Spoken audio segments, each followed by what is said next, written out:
por lo menos 5 páginas, ¿verdad? Entonces, sería bueno que vayan considerando ya, me imagino que ya tienen el bosquejo para empezar a escribir, ¿verdad? Algo que tenga que ver con la ética y el mundo en el cual ustedes se desenvuelven. Algunos, se lo vuelvo a repetir, algunos consideran que la monografía y la tesis tienen una particularidad, ¿verdad? Que usan citas bibliográficas. Como yo aprendí, es que el ensayo, si bien tiene cita a autores o libros, lo hace de manera informal, ¿verdad? Como dice Kant, tal cosa, ¿verdad? Y escriben, o como señala Platón, o el dicho, o meten ustedes dentro del ensayo, así como dijo Sócrates: yo solo sé que no sé nada, y ustedes siguen abordando el tema. Entonces, yo necesito por lo menos 5 páginas, ¿verdad? Esas se escriben en 1 hora si ustedes son duchos para escribir, ¿verdad? Lo que no se vale, por ejemplo, no se acepta en este nivel de posgrado, es que vayan a ir a monografías.com o tareas fáciles, o hay tantas páginas, ¿verdad? Entonces, una vez estaba dando filosofía de la educación en la maestría en docencia superior, en educación con especialidad en docencia superior. Habían 23 estudiantes, y de los 23 estudiantes yo les pedí 10 hojas, pero ellos tenían 3 meses para hacer esas 10 hojitas. Y yo les pregunté desde el primer día, ¿se dejó eso? Pero ya a la hora de que me lo entregaron así en físico, porque estábamos todavía en esa modalidad, yo empecé a poner así en el buscador algunas expresiones, y de 23, 22 eran plagio, y algunas le tenían hasta dedicatoria, otras bien adornaditas, así como a veces son los hombres y las mujeres, ¿verdad? Que les gusta adornar con florecitas. Pero el problema de fondo es que no era de aquí, ¿verdad? Sino que era plagio. Y ustedes saben que en esta maestría trabajan un documento. No le voy a llamar tesis, sino que como una monografía especializada. Y si encuentran en ese documento, porque tienen los de la terna tienen un programa para saber cuánto de peso tiene de plagio y cuánto es del estudiante. Si hayan un párrafo que no está citado, no tiene ahí quién lo dijo, ni de dónde lo obtuvieron, sino que usted lo escribe como que fuera suyo, ese trabajo lo mandan a repetir todo, ¿verdad? Demerita su punteo, su calificación, entonces le ponen 0. Y de 22 estudiantes, que valía 25 la tarea, 23, valía 25 la tarea, yo hablé con la directora del programa, contándole eso, porque es en pedagogía, y en pedagogía uno de los fuertes de la lectura es la escritura, la interpretación de textos. Y me dijo que les pusiera 0, ¿verdad? Entonces yo fui con los estudiantes y negocié para la siguiente semana, ¿verdad? Pero ya no iba a valer 20 o 25, sino que la mitad de la nota. Y yo sí les quiero suplicar en ese sentido, ¿verdad? Que hagan un trabajo original, ¿verdad? Yo sé que de primas a primeras no sale bien como uno deseara, ¿verdad? Porque después que lo entrega, uno lo relee y vuelve a encontrar tópicos que pudo haber ampliado. Entonces yo quisiera pedirles, ¿verdad?, que trabajen 5 hojas, ¿verdad? Y escriban ahí, aparte de su carátula, de su introducción y su conclusión, ¿verdad? 5 hojitas. Y si no creen ustedes escribir 5, pues les acepto 3, ¿verdad? Pero miren la nota lo que vale, ¿verdad? Pero ya 2 o 3, la hoja 3 a la mitad, o solo un párrafo. Ya. Yo abogaría para que escribieran unas 5 hojas sobre un tema que esté relacionado con la ética. Ustedes pueden hacer alguna lectura o en el buscador de repente leen un tema de ética e informática, de ética y tecnología, de ética y seguridad bancaria o algo, ¿verdad?, relacionado con la maestría que ustedes están siguiendo. Y el ensayo, la ventaja que tiene es que es como un parecer, ¿verdad?, personal. De hecho, todos los trabajos que se escriben son individuales, ¿verdad? Pero este es como un punto de vista. ¿Cómo ve usted la ética o la informática a la luz de fulano de tal, ¿verdad? Claro, la ética, como vamos a ver hoy, ha venido evolucionando, ¿verdad? Si bien las demandas de los primeros filósofos eran hacia la felicidad, hacer el bien, comportarme bien, interpretar mi mundo para ver qué acción debo tomar. Ustedes en el pregrado ya tuvieron la experiencia de hacer muchas tareas y si ya hicieron muchas tareas, tienen la capacidad, ¿verdad?, de hacer un punto de vista. Se considera, porque no se usa el yo, ¿verdad? Pero en vez de decir yo considero, se considera en este siglo XXI a la informática y empiezan ustedes a desarrollar su tema. Y desde el punto de vista ético, que la ética profesional demanda esto y esto, ¿verdad?, del egresado. Yo recuerdo un trabajo que hicieron, un compañero hizo sobre los principios de la Mariano Gálvez, donde el decálogo, ¿verdad?, en un punto del decálogo dice que la Mariano Gálvez reza de esta manera más o menos: prepara estudiantes éticamente responsables y, ¿qué más? Y dice competentes, ¿verdad? Y sobre esas dos como variables, él las descompuso y hizo su tema y le quedó. Pero ese que, miren, pues esa es la, ¿cómo se llama? La agilidad que tiene el estudiante de captar cuando ya tenés ese sentido de investigación, ¿verdad? Y entonces en cualquier lugar ya tenés esa mentalidad de decir, vos aquí me puede salir un tema. Aquí también, ¿verdad? Porque como es inédito, no está escrito, es creatividad propia. Esto es válido entonces. Y ustedes pueden leer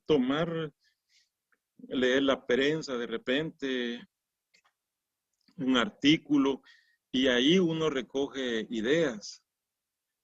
Y dice, bueno, aquí dice la relación de la ética con, ¿verdad?, la información, ¿no?, con la informática.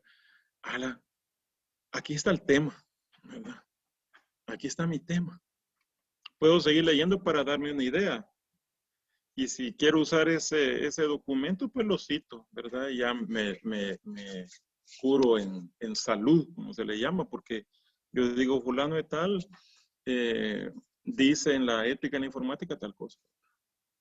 Y ustedes o están a favor o en contra, pero desarrollan su tema. Es decir, no se vayan a hacer problema. Eso es lo que les quiero evitar. No se vayan a hacer problema, ni vayan a pensar que esto está en el topos Uranus, ¿verdad? Que está en el cielo y que no. Esto es de sentido común. Ustedes en su diario vivir en ese ajetreo de la ciudad capital o los departamentos donde usted vive, usted vio escasez o vio de qué manera algunos productos de la canasta básica incrementaron la ética del comerciante, ¿va? La ética del farmacéutico, ¿va? Las mascarillas, cuánto estaban al inicio y cuánto valen ahora, esas que terminan en 5, ¿verdad? Y ustedes pueden relacionar, son asuntos éticos. Es decir, como parte de una premisa de este individualismo que marca el capitalismo, aquí es sálvese quien pueda. Y entonces el capitalismo usa mucho aquel dicho que reza de la siguiente manera: mientras unos lloran, otros hacen pañuelos. Y los capitalistas, los empresarios y esta gente que huele dónde está el dinero, busca cómo hacer pañuelos mientras la gente está llorando. Y si eso lo aplicamos en general, ustedes se van a dar cuenta que mucha gente hizo su agosto en plena pandemia.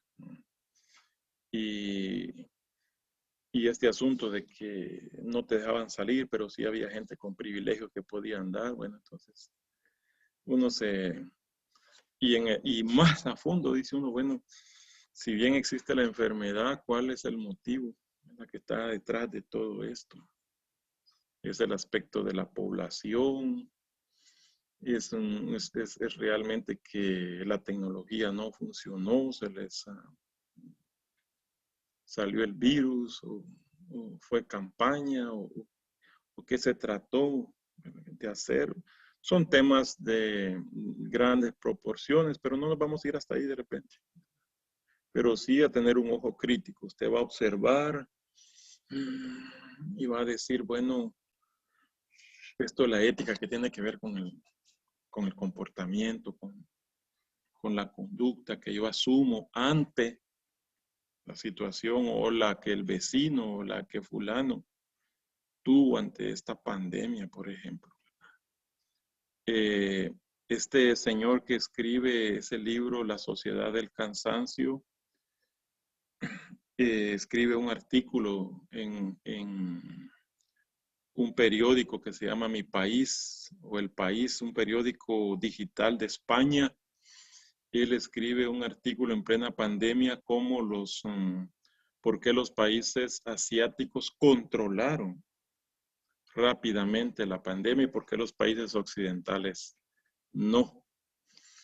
Y él llega a la conclusión que los países orientales hay un control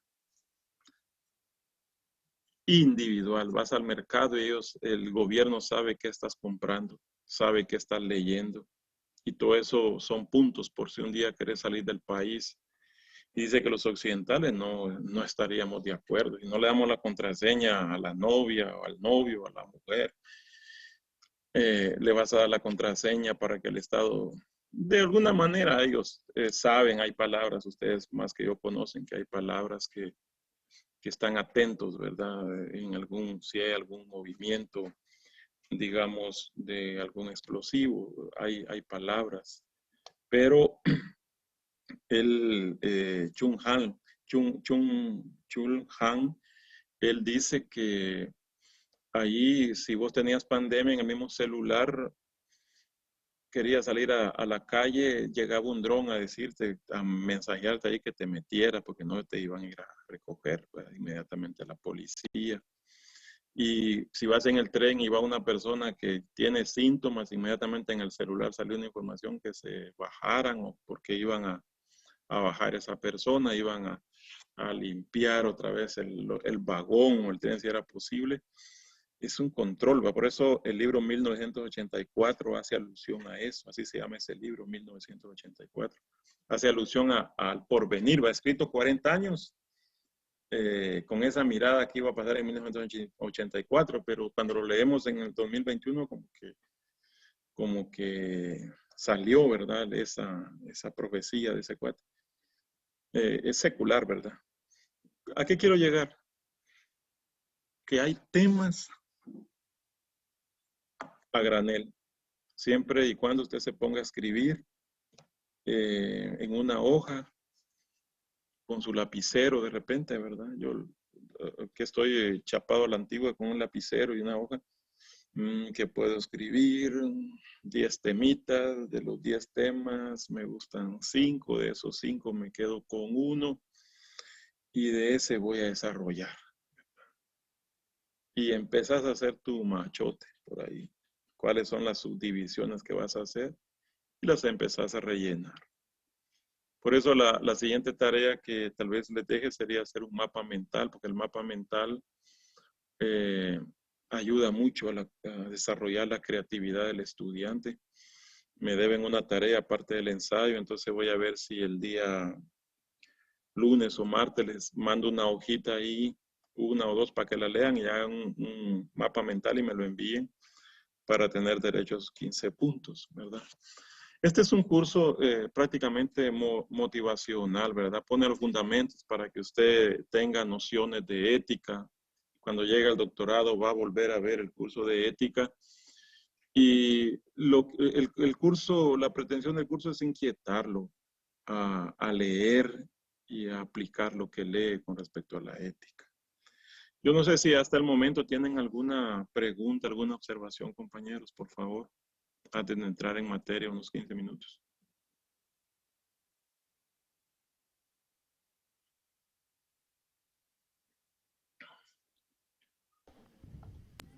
Lick, buenas noches. ¿Con quién tengo el gusto? ¿Por qué no abrís tu cámara, Rigoberto? Rigoberto, ¿eh? Sí, así es, licenciado. Solo que Decime, Rigo. sí, ahorita estaba mencionando usted una tarea que va a poner, pero ya aparece. Ya aparece la tarea, usted pide un cuadro sinóptico ahí. Ah, sí, ese es el cuadro sinóptico, pero yo entiendo que son 5 tareas de 15 puntos para 75, ¿verdad? Bueno. Solo me han entregado 4, hasta donde yo tengo entendido, ¿verdad? Porque se acuerdan que un sábado no recibimos clase por el asunto este que el internet se me trabó, ¿verdad? Entonces lo que voy a hacer es hacer como no es remedial porque no han perdido, sino tal vez dejar una hoja para que la lean y traten ustedes de meter eso en un mapa mental, que eso se hace en media hora, ¿verdad? Eso no les va a llevar mucho tiempo porque tampoco la idea es ponerle 72, 80, sino que punteen bien porque por lo menos van a esforzarse ustedes para no bajar de 90. Porque Mariano Galvez da, eso se entera uno después, ¿verdad? El cum laude y el magna cum laude cuando el estudiante no baja de 95. Son reconocimientos honoríficos que hace la Mariano Galvez por la excelencia del estudiante, ¿verdad? En su maestría. Estuve de padrino el otro día y vi que estaban dándole ese reconocimiento a un estudiante de informática por el magna cum laude, ¿verdad? Que había sido un estudiante brillante en la maestría. Entonces, la idea también no es ponerles 72, 75, que nunca me ha gustado puntear de esa manera, ¿verdad? Solo los que son cueritos, sí, digamos, son como regalos de Semana Santa o de no sé qué, que se le pone 70, 72, pero es que hay justificación, ¿verdad? Ahora, si no, que repita, va. El compañero no me entregó ni una tarea el último día, subió todas, ¿va? Y tampoco, ¿verdad? Entonces, no se vale, ¿verdad? Entonces, estamos ahí, ¿verdad? No sé si algún otro compañero. Gracias. Gracias, compañero. Gracias, Rigo.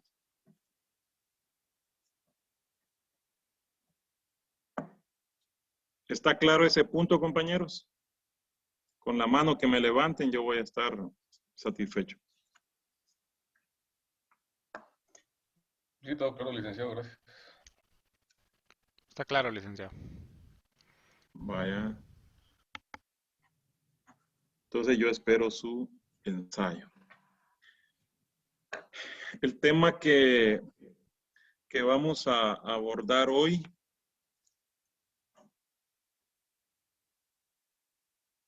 tiene que ver con el humanismo, ¿verdad?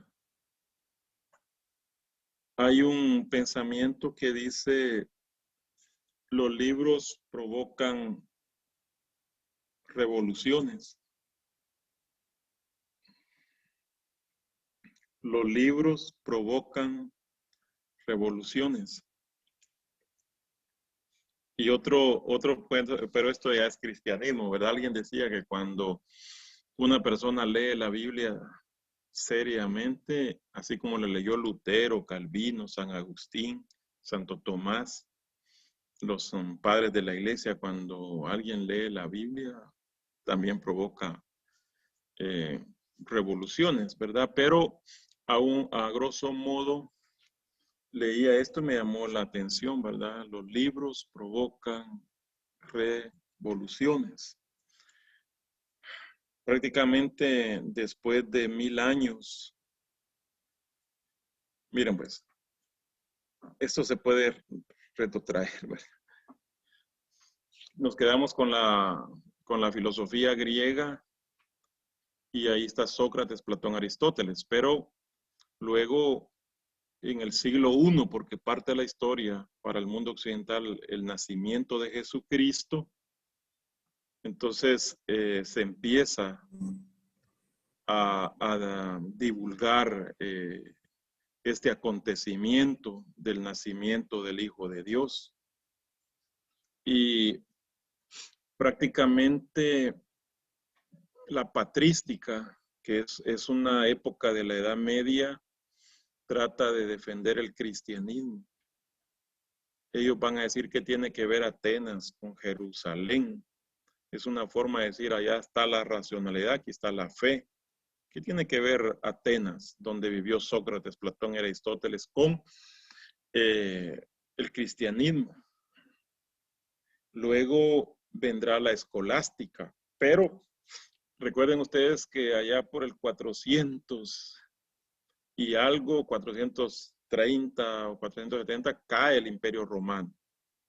Después de varios siglos, casi 800 siglos, cae ese Imperio Romano y el cristianismo surge para darle cohesión a ese imperio que va a estar ahí, pero como una sombra, pero ya son las interpretaciones de la patrística que van a decir que la autoridad eclesiástica es como un sol y que la autoridad romana es como la luna y que de esa manera la autoridad divina va a estar sobre la terrenal y la autoridad divina representada por el Santo Padre, conocido como Papa, y la autoridad terrenal por el emperador. Va a ser un tiempo en el que el cristianismo, con todo lo que cristianismo, ahí no hay católicos, no hay evangélicos, no hay católicos ni protestantes, mejor dicho, sino que es cristianismo, es cristianismo una religión católica, ¿verdad? En el sentido etimológico de la palabra, porque hay un padre que escribe ahí de que esta expresión, de que esta religión es universal. Se conoce donde él quiera que va, encuentra una cruz, encuentra personas que alaban a Jesús y por eso habla de una religión universal, que es lo mismo que decir católico. Y que las conquistas que se hacían, donde llegaba Roma, donde llegaban, tenían que someterse a la religión cristiana. Surgen los monasterios, esos grandes edificios, esas grandes construcciones, Y llegado quizá unos siglos después, estoy hablando de la Edad Media, surge lo que se le llama el escolasticismo, que trata de relacionar la fe con la razón. Recuerden ustedes que en la filosofía, me quedan 9 minutos y luego entramos otra vez. Recuerden ustedes que en la filosofía terminamos con Aristóteles. Aristóteles planteaba de que uno necesita para vivir, tener felicidad o bienestar en la vida, uno necesita tener amigos, tener un poco de dinero, una comodidad, algo que te brinde comodidad económica, salud en tu cuerpo, tener esa racionalidad teórica y práctica, es decir, que estés en tu juicio cabal y que luego de eso tengas tiempo para dedicarte a la contemplación. Y él pretendía que eso para la polis era lo más importante. A través de la razón podemos buscar un justo medio, un equilibrio, ni ser tan despilfarrador como el hijo pródigo, pero tampoco ser como aquel que dijo voy a construir unos graneros y luego voy a meter ahí todo el grano y luego voy a decir, alma, muchos bienes tienes. Un equilibrio. Aristóteles habla del equilibrio entre el exceso y el defecto. Y el exceso es eso, ¿verdad? El hijo pródigo fue y despilfarró. Es decir, pongámoslo en buen sentido chapín. Un equilibrio que no gastes mucho. Que no te excedas en tus gastos. Y el otro extremo es que tampoco vayas a comer con un aguacate, ¿verdad? Y solo meter la tortilla así como hacía mucha gente en Oriente. Metía la tortilla así de punta y lo que sacaba así la tortilla, ni siquiera así para sacar, sino que así decían, hicieron dinero. Eran muy avaros, muy tacaños. Son dos extremos. El despilfarrador y el tacaño, el avaro. Un equilibrio. Ser generoso. Eso no implica que te quedes pobre, ni que tampoco lo regales todo. Pero cuando nace Jesús, ya hay otra demanda. Porque aquí ya entra el concepto de Dios. Y él, cuando le preguntan cuál es el mayor mandamiento, el más grande, él dice amar a Dios y amar al prójimo. Vimos las bienaventuranzas, como en las bienaventuranzas él instaura el reino de los cielos. Y vos querés estar en este reino de los cielos, aquí en la tierra, pues no juzgues para que no seas juzgados. Amar a tu enemigo, ¿verdad? Si te pegan una mejilla, poner la otra. Todo lo que él dice en las bienaventuranzas. Y luego viene la interpretación que hace San Pablo también en sus cartas. Habla mucho de la ética cristiana. Y es una nueva forma de vivir. ¿Cómo hacemos para corresponder la racionalidad con esta fe? Porque el cristianismo me invita a tener fe en Dios.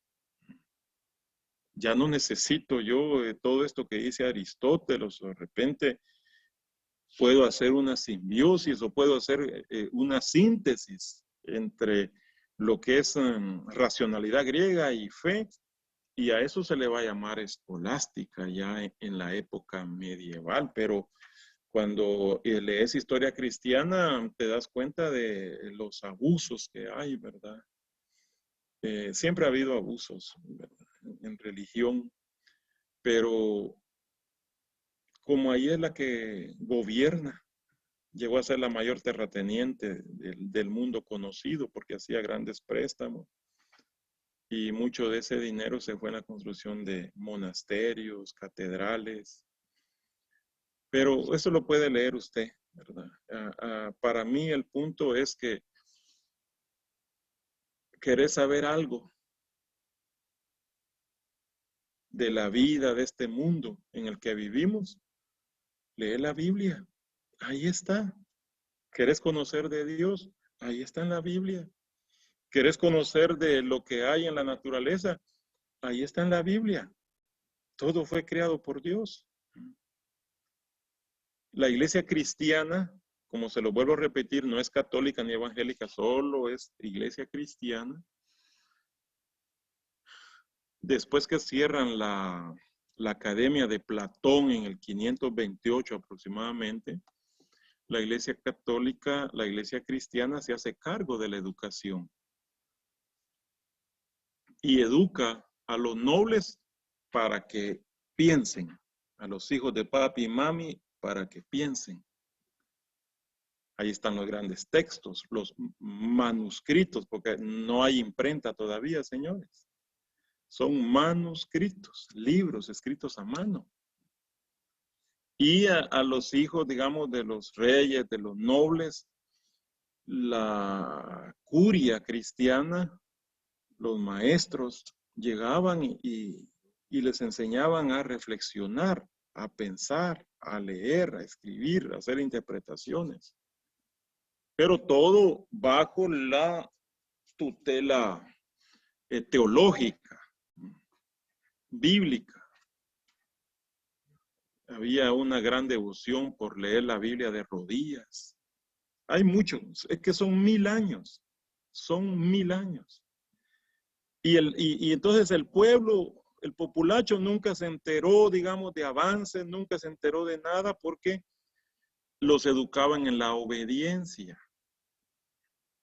En la obediencia. Ustedes miran, por ejemplo, hay cuadros donde hay un dragón. Ese lo ponían antes. En todas las casas había un cuadro de un dragón que unos van para el cielo. Es como un vértice, ¿verdad? Unos van para el cielo y otros van para el infierno. Hay cuadros donde está Adán y Eva y está la serpiente enrollada y una hojita que le tapa la vergüenza, decimos aquí en Oriente, al hombre, y otra hojita que le tapa también a la mujer su parte, y también otra ramita que no sé cómo le tapa aquí los pechos a la mujer. Pero ese era el material didáctico. Eso era para enseñarle a los pobres, digamos, pues mira, si te portas mal, si no obedeces a tu patrón, ¿verdad? ¿A dónde vas a ir a parar? Pero si obedeces, mira, te vas a ir allá, al cielo. ¿Por qué estamos así? Porque mira, el hombre pecó cuando comió de ese fruto. Y esa serpiente es el diablo. La serpiente tiene en otras religiones, tiene otra interpretación, pero mira, ese diablo es el que nos tiene aquí fregados, ¿verdad? Y ahora, si ustedes investigan, leen acuciosamente, se van a dar cuenta de que en nuestros contornos o entornos, mejor dicho, casi no ha variado. Por eso es importante entrar a la universidad. Por eso es importante que leamos. Por eso es importante que reflexionemos, que miremos y hagamos una hermenéutica, hagamos una interpretación, no solo el texto bíblico. ¿Verdad? ¿Qué dice aquí, hermano? Jehová mi pastor, nada me faltará. ¿Y qué significa eso, hermano? No. Una interpretación global, hermenéutica, contextual, y te vas a dar cuenta de que el analfabetismo, ¿se puede erradicar el analfabetismo? Se puede erradicar la desnutrición infantil. 62, 65% de niños que nacen en Guatemala son desnutridos. ¿Se puede erradicar? Sí, se puede erradicar. ¿Se puede erradicar la pobreza con algún programa? Sí, se puede. No llevando bolsitas ni todo ese asunto, ¿verdad? Pero, ¿qué es lo que falla?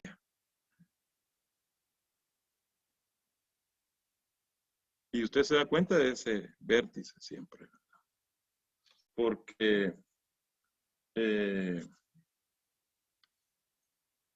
la situación muchas veces cuando haces un análisis te das cuenta que casi no ha variado, ¿verdad? Años que le llaman de oscurantismo en estos países, del tercer.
Pero todo es una interpretación teológica.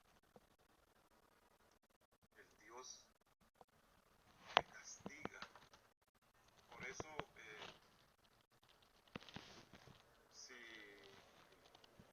una comunidad no entregaba ofrendas a donde tenían que llegar, simplemente llegaban y quitaban al representante de la iglesia y si hasta que no se pongan al día, no les vamos a poner ahí un líder en esa comunidad.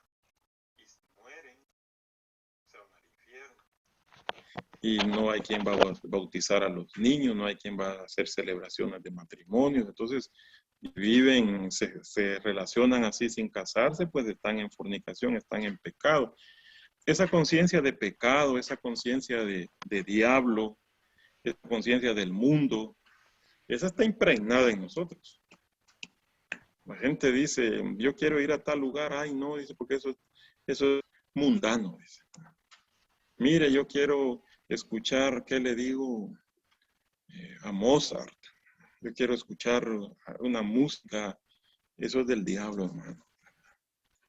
Y mire usted, ¿será que puedo baño para Semana Santa? Voy a poner algo así sencillo, ¿verdad?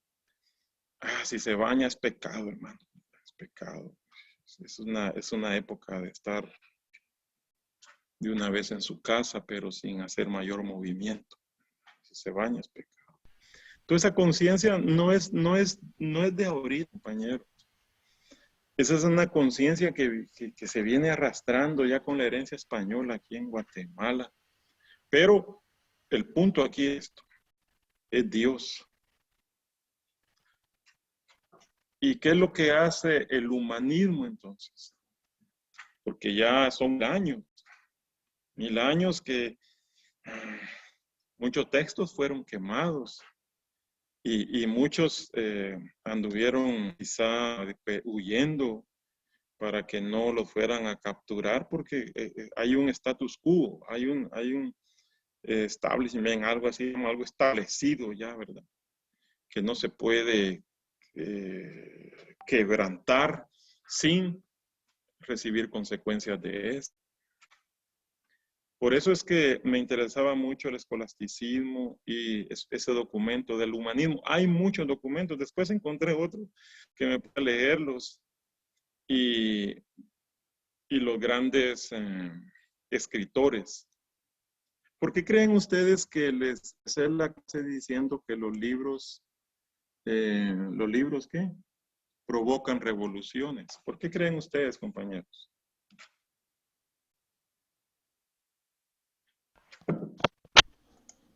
Porque en ellos hay conocimiento y ¿Con quién tengo el gusto? un Maxcal. Y como dice, pues decía la frase de San Marcos, San Mateo, el lema de la universidad, ¿verdad? Conoceréis la verdad ¿verdad? O sea, libres, teniendo conocimiento de lo que, en algún tema, en algún lado, podemos cuestionarnos, podemos pensar que las cosas no están haciendo correctamente y podemos querer imponer las ideas que consideramos correctas, ¿verdad?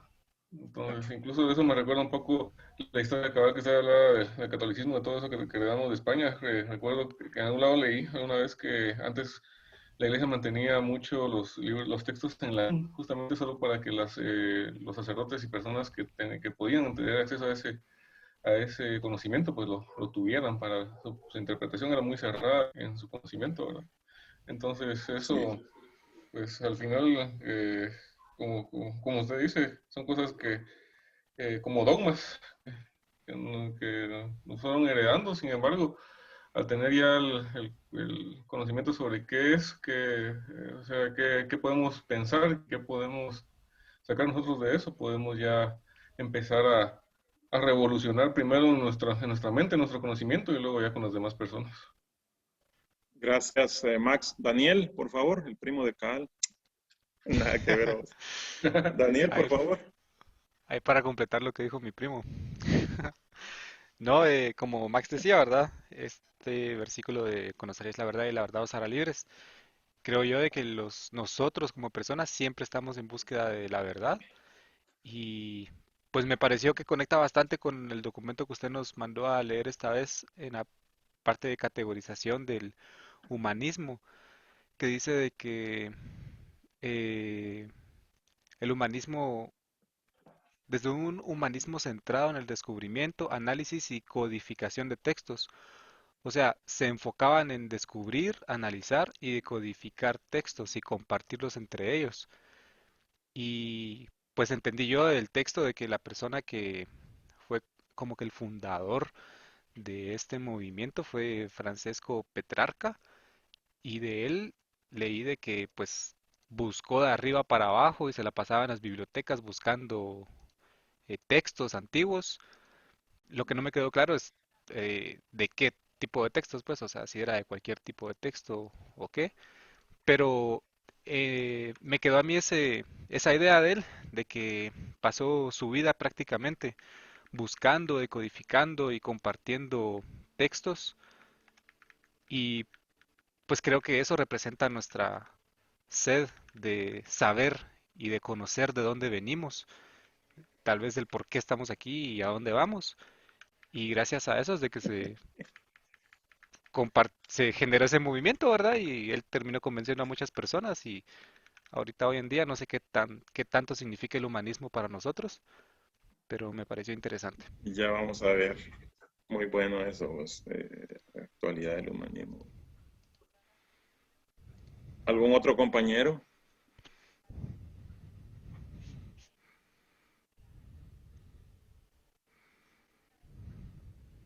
¿Está Gibel y Valenzuela por ahí, compañero?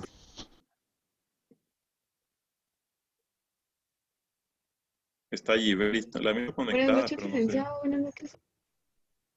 Es que el otro día me decía una ¿Me compañera escuchan? entre semana. Sí, el otro día me decía una compañera entre semanas, lo dejé encendido y me fui para allá. Yo no sabía que me estaban llamando, mi hija me avisó de eso. Entonces, pero yo espero que aprovechemos. Gibeli, por favor, ¿cuáles serían sus comentarios hablando de los libros? ¿Verdad? A propósito, ¿qué libro ha leído que le ha impactado, Gibeli?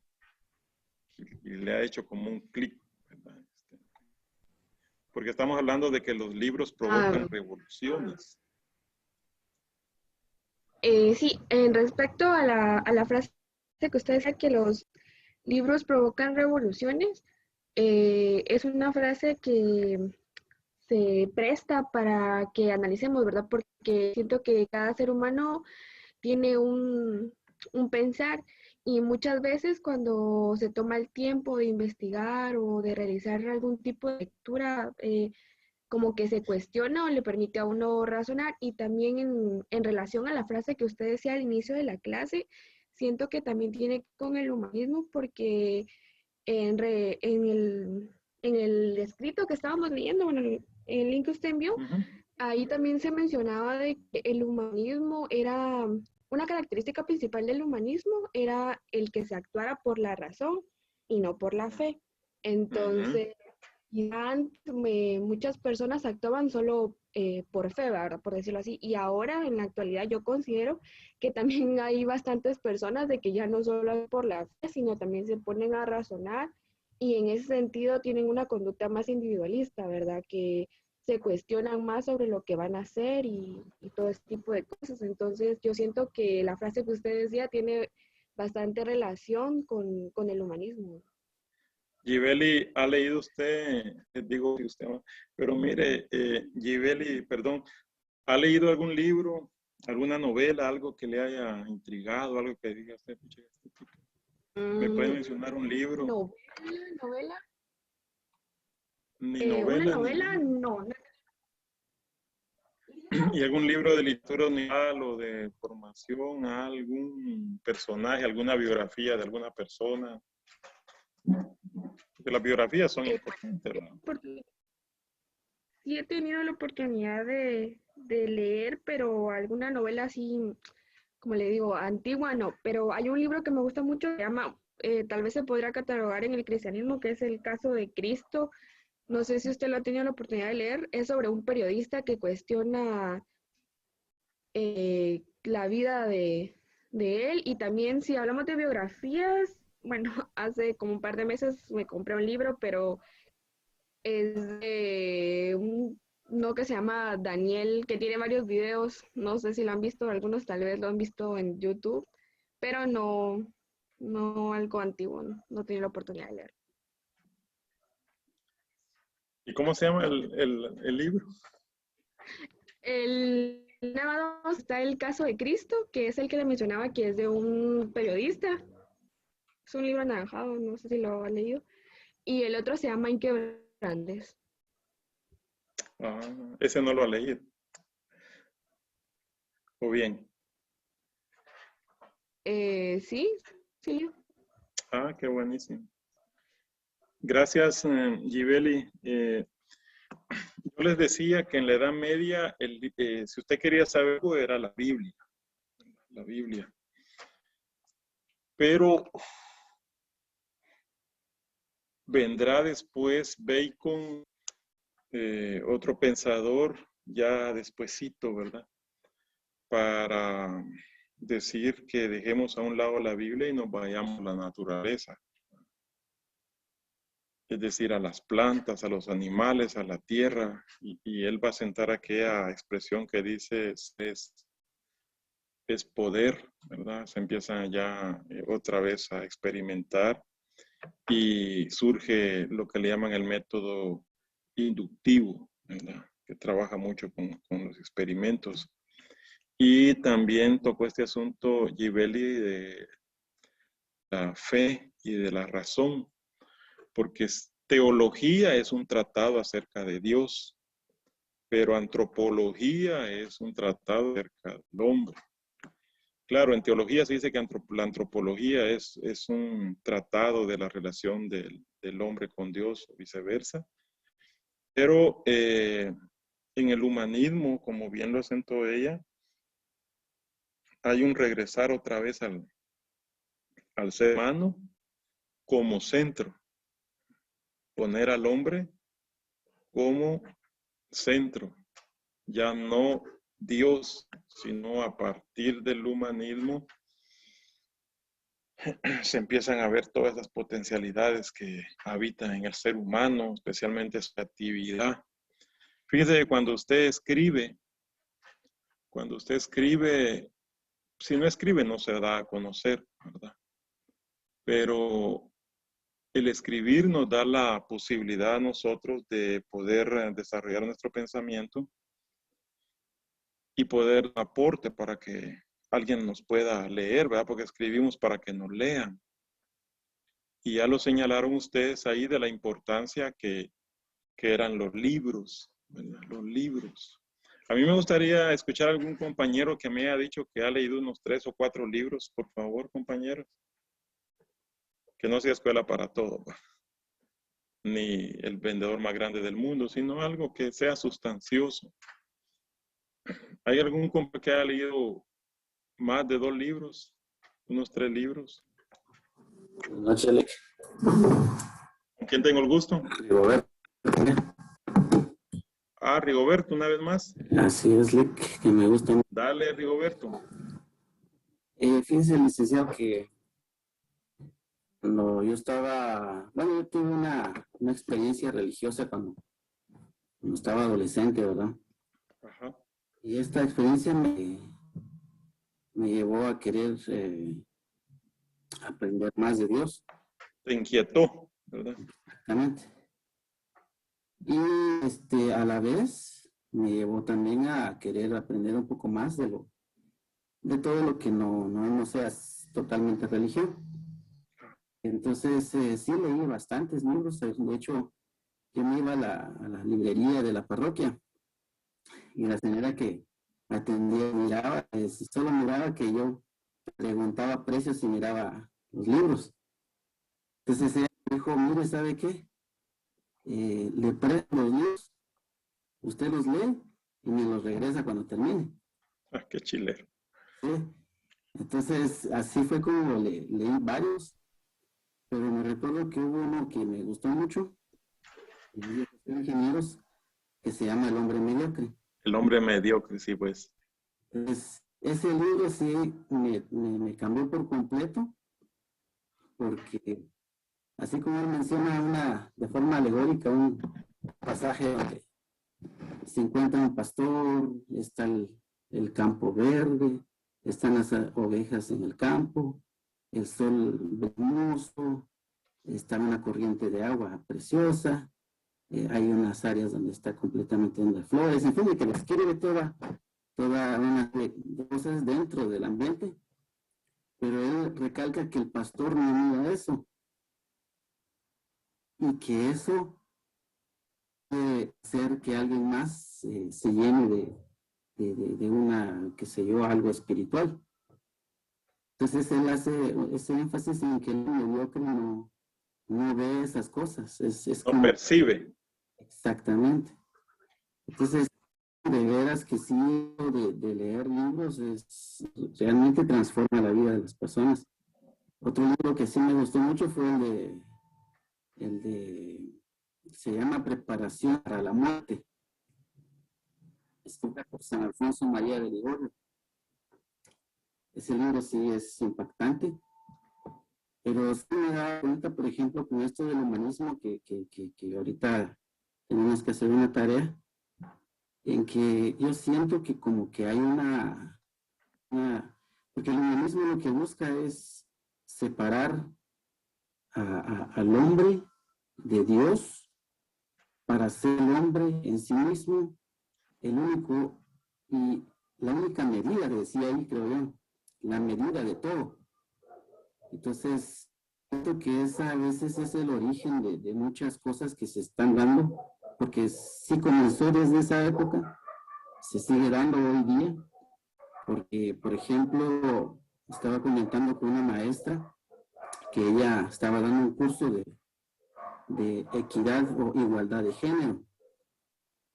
Entonces le decía yo, pues bueno, no estoy tan de acuerdo con esas cosas, ¿verdad? Y le exponía, pero vamos a que ¿cómo se llama? Las personas se están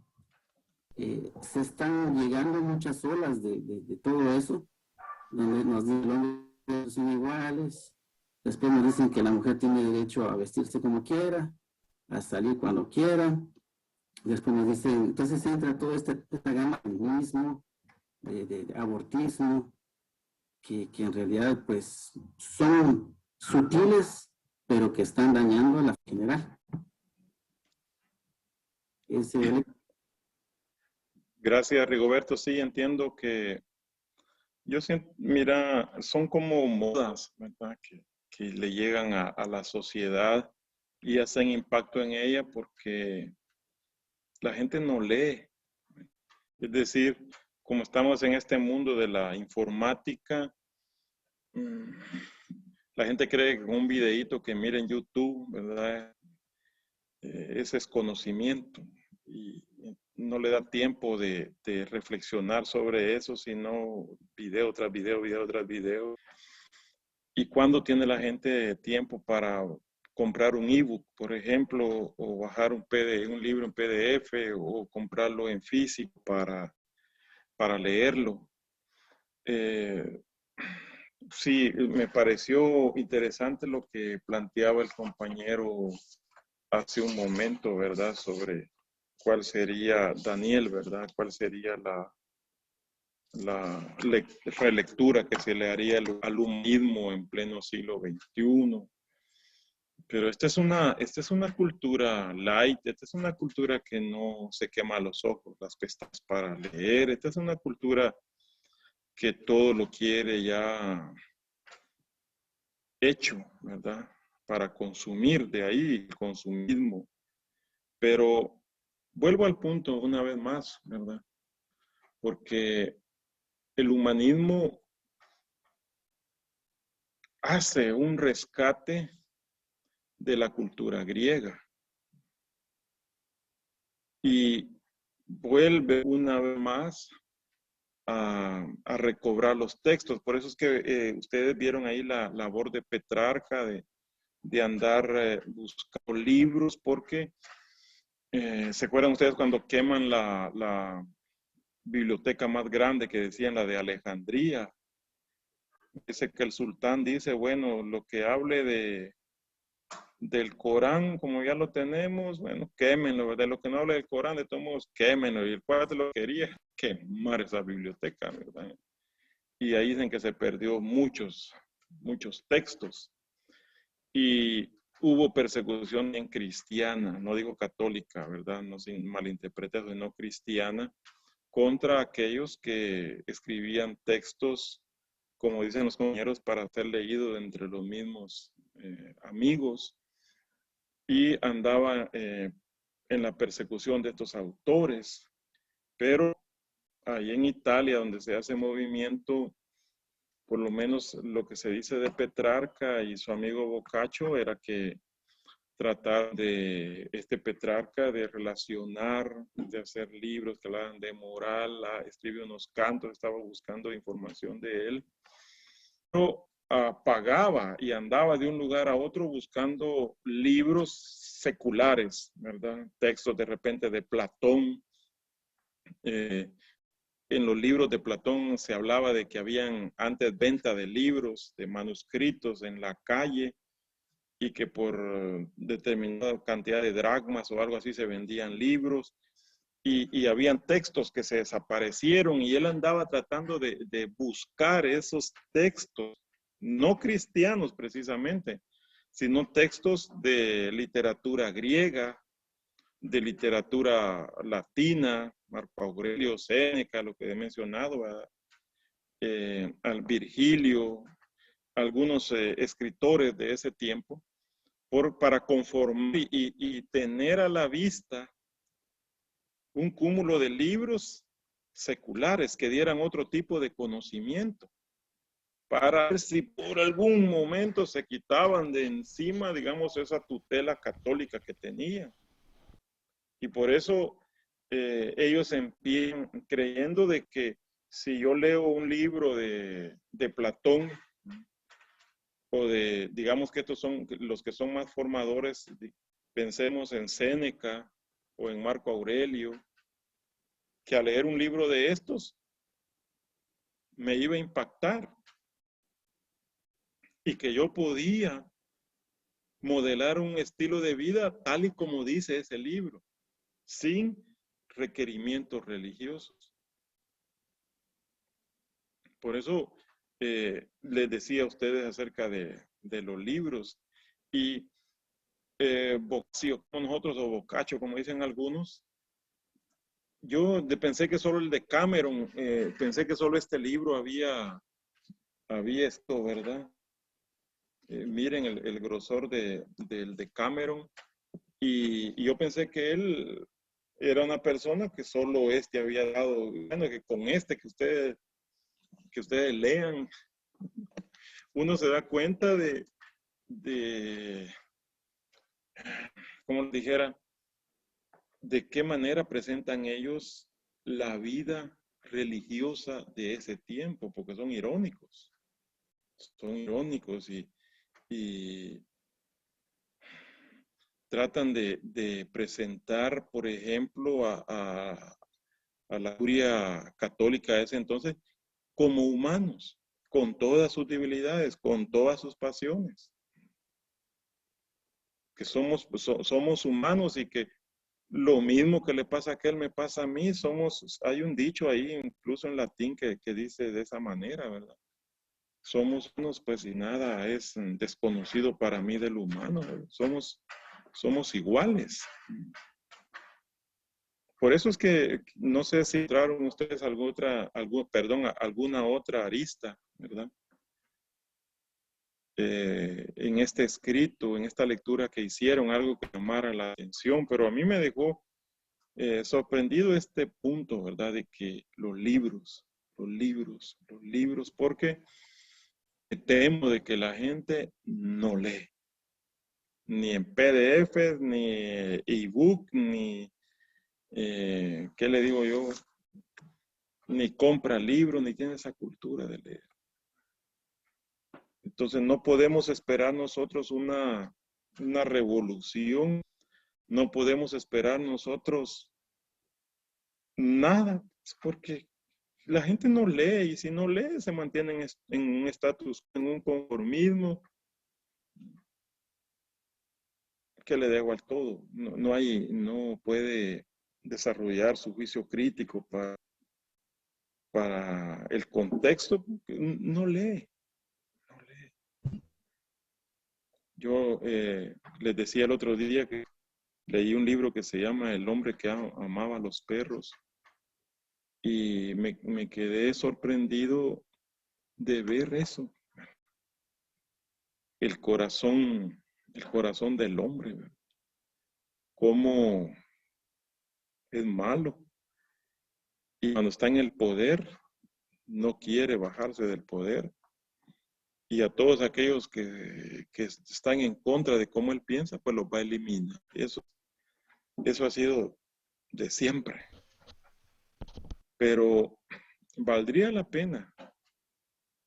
Busquen algunos cuentos del Decameron, están en PDF. Léanlos y se van a dar cuenta ustedes de la lectura que se hace ese tiempo y cómo el humanismo trata de sacar de la ignorancia a aquellos que leen, a aquellos que logran interpretar esos textos, ¿verdad? Yesenia, por favor. Buenas noches, licenciado. Buenas noches. Con lo que usted estaba diciendo, me recuerda bastante a la alegoría de la cueva o de la caverna de Platón, que habla de esas personas él dice que nacieron ya en la cueva y que viven en una oscuridad y lo único que ellos pueden ver son las sombras de unas imágenes que sostienen unos hombres que ellos no han visto, lo cual hay como una fogata de ellos que les genera esas sombras, y todo su mundo para ellos es esa cueva y lo único que ellos conocen es esas siluetas que ellos ven y, y se rigen en base a eso. Y también él habla ¿qué pasa si uno de ellos logra salir de la cueva, conocer el exterior, ¿verdad? Donde está el sol, está el aire, las plantas y todo eso. Y él compara eso como el verdadero conocimiento y lo pone como ejemplo de si esta persona que sale regresa a la cueva a tratar de explicarle a los otros, ¿verdad? Lo que está sucediendo afuera, que ese no es el mundo, ¿verdad? No es la totalidad del mundo. Y él dice que los otros se burlan, ¿verdad? Porque lo único que conocen es lo que han visto. Entonces, es similar a lo que usted comentaba y relevante con lo de nuestra generación de estos tiempos, ¿verdad? Que la mayoría se deja llevar por lo que eh, como usted decía, la moda, ¿verdad? ¿Qué es lo que todos dicen? ¿Qué es lo que todos creen? Yo eso creo también, sin ir más allá, ¿verdad? De la realidad. Eh, y sí, es bien impresionante esa alegoría, a mí me gusta bastante, cómo él habla y se puede tomar desde varias perspectivas, ¿va? Tanto para la vida, tanto para, en sentido eh, académico, en muchas facetas se puede ver. Y lo podemos ver como usted, lo de la lectura de libros, ¿verdad? Como salir de nuestra cueva, de lo que normalmente conocemos y que se pueda ampliar también nuestro conocimiento. Es mi aportación. Muy, muy acertado esa relectura, esa reinterpretación, digamos, del mito de las cavernas a la luz de nuestro texto. Hay un libro de Simone de Beauvoir, Baber o Babur, no sé cómo es. Babur se escribe, ¿verdad? Que era la compañera inseparable de Sartre. Ella escribe un libro que se llama El Segundo Sexo. Y es que a partir de la lectura que se hace de ese libro es que vienen todos estos movimientos de los grupos pequeños, ¿verdad? LGTB y todo este asunto. Yo no lo he leído, ¿verdad? Lo voy a leer en algún momento. Pero ahí en ese libro, El Segundo Sexo, estaba leyendo un comentario el otro día de donde emanan, digamos, todas estas teorías que la gente está hoy poniéndolas como novedosas. De que si yo nací hombre, pero yo opto, si quiero asumir mi varonilidad, ser varón, o quiero asumir que soy mujer y actuar entonces como una mujer. Y si es mujer, pues si quiere tener tiene la libertad, mejor dicho. Porque son escritores franceses. Y cuando lees la genealogía de la moral de Friedrich Nietzsche, te das cuenta de que mucho de las modas viene de Francia y que tratan de imponer una cultura, no solo de ropa, sino también de pensamiento. Recuerden ustedes que mucha gente de Europa iba a ver cómo comían en algunos documentales que he visto, cómo comían los reyes, digamos, franceses, ¿verdad? Porque ellos imponían moda en cómo usar los tenedores y todo ese asunto en las fiestas, en la ropa. El que habla francés se considera una persona fina. Y ella escribe ese libro que se llama El Segundo Sexo.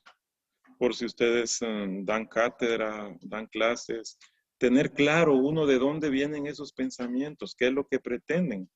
Porque con eso atenta contra la institución del matrimonio. Y por ahí va este asunto, ¿verdad? Porque ya el hombre puede andar con otro hombre y no dice mi esposo, mi esposa, no, mi pareja. Y si es mujer con mujer, dice, te presento a mi pareja, ¿verdad? Porque solo ellos han de saber quién es el activo y quién es el pasivo. Pero yo soy de la opinión que es una humilde opinión, que temo que hemos dejado de leer, me temo que hemos dejado de leer y si les conviene, mantenernos desnutridos, mantenernos analfabetas, mantenernos pobres, añadámosle, nos quieren mantener en la ignorancia. Porque si usted se da cuenta, hay gente que pasa todo el día en internet viendo videos. ¿Qué tiempo tiene de razonar? O del ocio que habrán los filósofos. No hay. Entonces son como cuatro caballos del apocalipsis, ¿verdad? La pobreza, el analfabetismo, la desnutrición, la ignorancia. Y por eso es que tratamos por eso estamos en una universidad, para ver si logramos pellizcar, decimos nosotros, un poquito del saber universal que hay. Y ya cuando nosotros miramos la masificación de personas, que uno les pregunta, ¿usted ha leído algo? ¿Qué ha leído? Nada. ¿Qué ha leído? Nada. Ni escuela para todos. Ni Ojo Mandino, ni Paulo Coelho, ¿verdad? No. Yo digo obras, entrarle a los a los diálogos de Platón, entrarle a Marco Aurelio, entrarle a San Agustín, las Confesiones o la Ciudad de Dios, entrarle al Decameron. Yo les urgiría para que esta noche busquen unos 5 cuentos, 6 cuentos de los mejores cuentos que extraen ahí del Decameron. Deca 10, Meron 10 días que están encerrados, se ponen a contar historias, pero cuando uno lee, cuando uno tiene un acercamiento al Decameron, yo lo que hago es pensar en la mente, el genio de este escritor. Porque los personajes que él usa están contando como que fueran historias verídicas. Pero todo sale de la imaginación del autor. Y cuando decimos, bueno, tuvo tiempo para escribir este libro, pero no solo escribió este, escribió muchos más. Y cuando la gente lo leía, se daba cuenta de que de realidad la religión como los había tenido en ese tiempo, en la ignorancia más, pues en la obediencia, en la sumisión.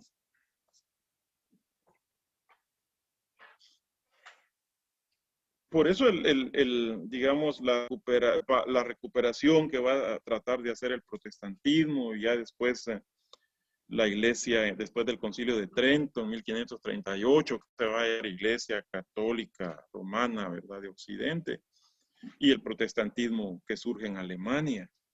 Porque el grito de Martín Lutero, regresar al texto, regrese al texto.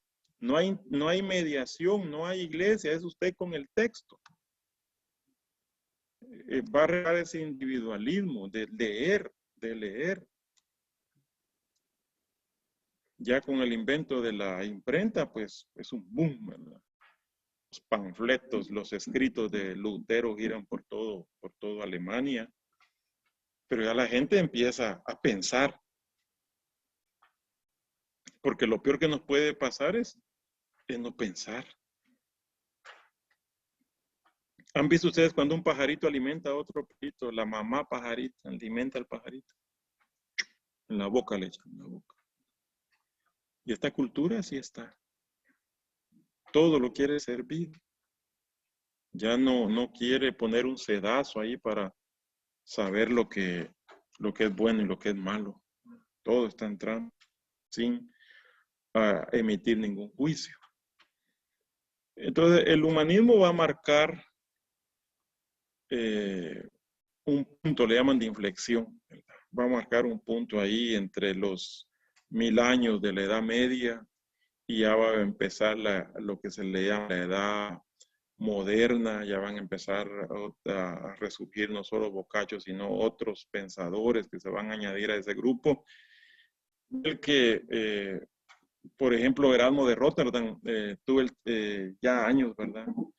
Es otro libro que le están también tirando al cristianismo de decimonónico, le llaman a veces, ¿verdad? Así muy ¿qué le digo yo? Conservador, muy tradicional, muy lleno de magia, muy lleno de cosas que salían de la mente de los jerarcas. Y él escribe un libro que se llama El elogio de la locura. Y ese elogio de la locura, ustedes lo leen y se van a divertir. Se recrea el alma. Miren este con unos. Se van a divertir ustedes. Van a decir, qué genio ese tipo. Y qué interesante cómo plasma ese mundo. Y el elogio de la locura es igual. El elogio de la locura habla de algunas herejías, habla del comportamiento de frailes y todo eso, de ese tiempo. Él es el hombre del libre albedrío, que somos libres.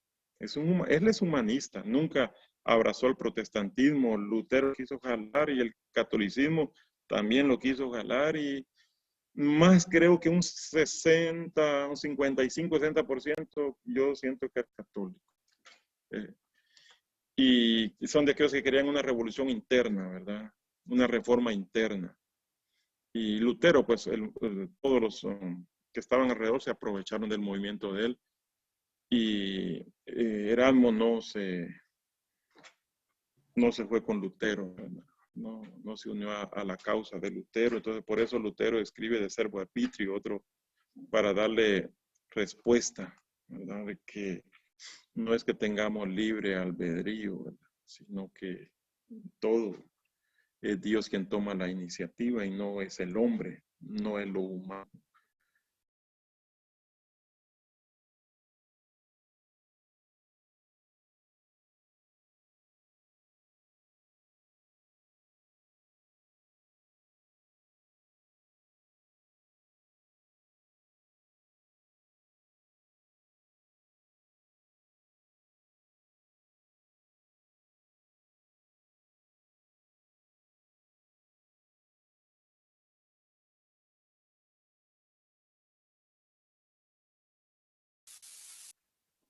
Hay un libro de Nietzsche que se llama de esa manera, humano, demasiado humano, ¿verdad? Y es interesante los planteamientos que él hace, ¿no? Porque aquí el punto es quitarle el lugar a la divinidad. Y como decía Rigoberto, poner al hombre en el centro. ¿Cómo va a despertar el hombre de ese sueño que le había dado el humanismo, el racionalismo, el auge de la filosofía moderna?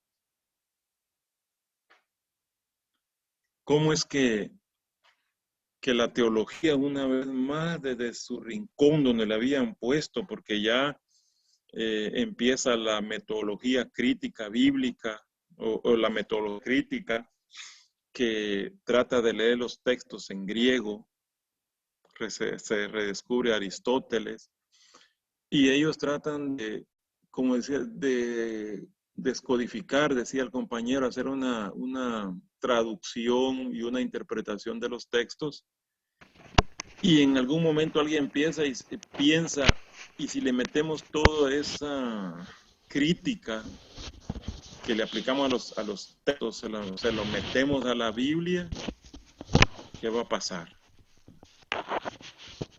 Y ahí empiezan a cuestionar si se abrió el rojo o no se abrió el mar rojo, si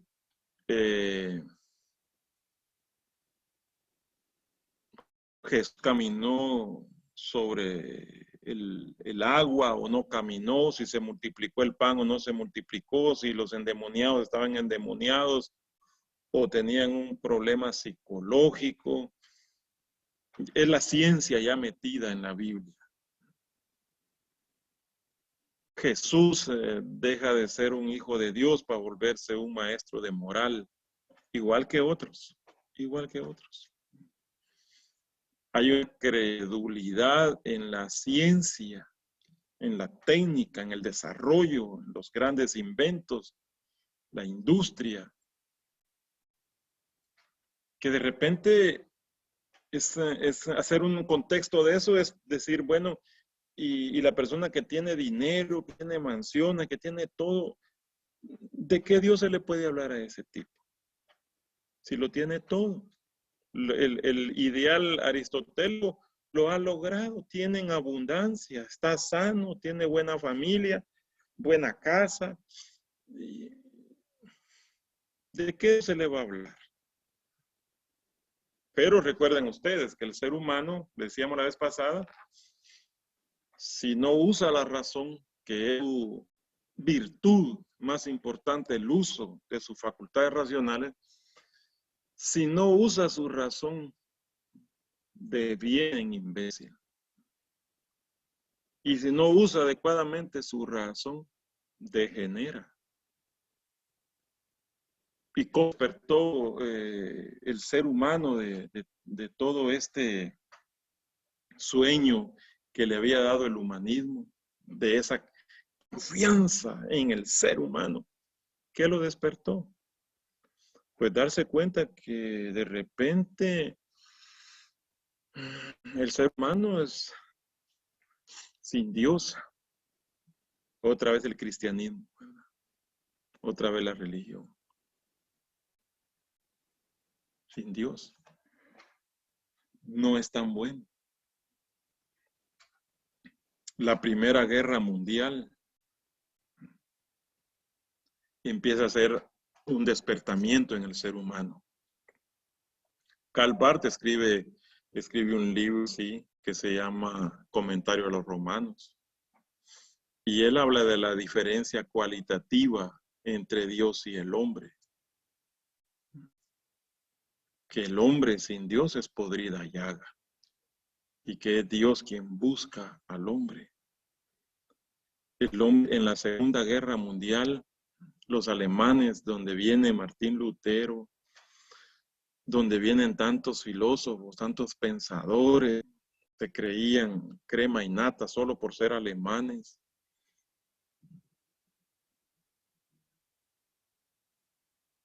¿Qué pasó? ¿En qué momento el poder político, el poder absoluto corrompió la mentalidad de Hitler? Cómo los que estaban alrededor de él empezaron a hacer experimentos con los seres humanos. Hay un libro de Hannah Arendt que se llama El caso Ekman. El caso Ekman es ese que el genio, ¿verdad? Decía ella en ese libro que escribió, porque ahí lo capturan en Argentina. Lo capturan una policía judía, lo captura allí, lo meten en una panel y hay un ángel y cuando él despierta está en Israel. Y lo que declara, lo que se sabe es que en días que estaba en su casa iba una vida en familia, estaba con su esposa, con sus hijos, con sus amigos, compartía. Pero cuando estaba afuera de allí, con los judíos, con los gitanos, con los de retraso mental, con los homosexuales, ese cuate era implacable. Metían el famoso de los trenes, que metían cantidad de gente en los trenes y se morían de inanición, se ahogaban o les echaban humo ahí para que cuando llegaba de un lugar a otro ya llevaba aquel montón de judíos muertos. Por eso me interesó lo que decía el compañero Rigoberto, que tiene su punto fuerte esto del humanismo. Pero en este mundo occidental, donde permea el capitalismo en lucha con el socialismo, que ustedes si leyeron este libro de la rebelión en la granja, se dan cuenta que en el fondo terminan siendo iguales los que están en la cúpula, igual de perversos. En este mundo individualista, ¿verdad? Entonces, se dan cuenta, después de la Segunda Guerra Mundial, con esas atrocidades de matar 6 millones de judíos, solo de judíos. Ese caso Ekman lo invita a uno a leer otros libros sobre el caso de Israel, sin idealizar a la nación, ¿verdad? Pero el asunto es que son personas, un ser humano. No digamos 6 millones. Los esterilizaban, metían 25 grados bajo cero para ver a qué temperatura, porque estaban perdiendo la guerra allá contra los rusos. Vean ustedes los experimentos que los judíos hicieron de los alemanes con los judíos. ¿Y quién lo hace? El hombre que piensa. Por eso es que vuelve una vez más a la palestra, vuelve una vez más a hacer énfasis del cristianismo, para recordarle al ser humano que hay un Dios. Otra vez vuelve el pensamiento hebreo cristiano. que hay un Dios y que sin Él hay un vacío existencial en el ser humano que necesita de Dios. Y otra vez esa síntesis entre racionalismo y cristianismo, porque ahí está con lo que planteaba Caal. ¿Se puede hacer la lectura del humanismo? Sí. A partir del cristianismo, sí. Porque el cristianismo lo que propone es que este ser humano que se quiere separar de Dios es creación de Dios. Que San Agustín decía que si bien el ser humano nace con algunas ideas innatas, algunas verdades o conocimientos, sí, pero es a la luz, la iluminación que le da Dios es que el hombre puede entender muchas cosas. Una vez más vuelve. Es importante este asunto, digamos, del cristianismo. Claro, hay que hacer una relectura del cristianismo a la luz del contexto en el que nosotros vivimos aquí en Guatemala, donde la gente no lee, pues. Por ejemplo, cuando uno lee a Karl Barth, dice que tardó, no sé si 2 o 7 años haciendo un estudio en su iglesia sobre la carta a los filipenses, que tiene 4 capítulos, me parece. Él tardó como mínimo 2 años para hacer ese estudio exegético con la iglesia. Cállese, nosotros en una semana damos Filipenses y la gente dice, ya lo sé, ya lo sé. Sí, porque lo que quieren es entretenimiento, no usar la razón. Cuando la gente lee seriamente la Biblia, va a provocar cambios, no solo en la familia, sino en la sociedad. ¿Tienen algo que decir, compañeros? Algo que, a la luz de lo que estamos viendo, ¿verdad?